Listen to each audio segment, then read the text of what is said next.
తెలంగాణ భూభారతి అవగాహన సదస్సుకు ముఖ్య అతిథిగా వచ్చినటువంటి పెద్దలు గౌరవనీయులు పూజ్యులు అన్న పొంగులేటి సీనన్న గారికి, మరొక పెద్దలు మన ఎంపీ గారు చామల కిరణ్ కుమార్ రెడ్డి గారికి, అట్లాగే ప్రభుత్వ విప్పు బీర్లా ఐలన్న గారికి, మన గౌరవ కలెక్టర్ గారు హనుమంతరావు గారికి, డీసీపీ గారికి,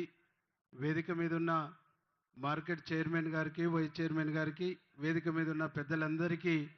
ఇక్కడికి హాజరైనటువంటి అధికారులకు, పాత్రికేయులకు, రైతులకు, మా మహిళా సోదరుమణులకు, అన్నలకు, అక్కలకు అందరికీ పేరు పేరిన నమస్కారాలు తెలియజేస్తూ, తెలంగాణలో ప్రజాపాలన వచ్చి ఇందిరమ్మ రాజ్యం రాగానే ఆనాటి ధరణిని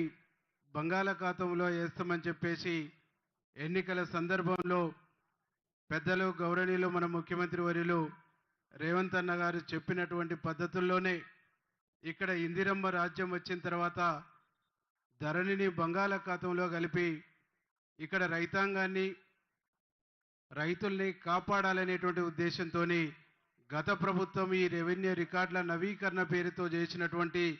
విధ్వంసాన్ని సరిచేసేటువంటి కార్యక్రమాన్ని భుజస్కంధాలపైన ఎత్తుకొని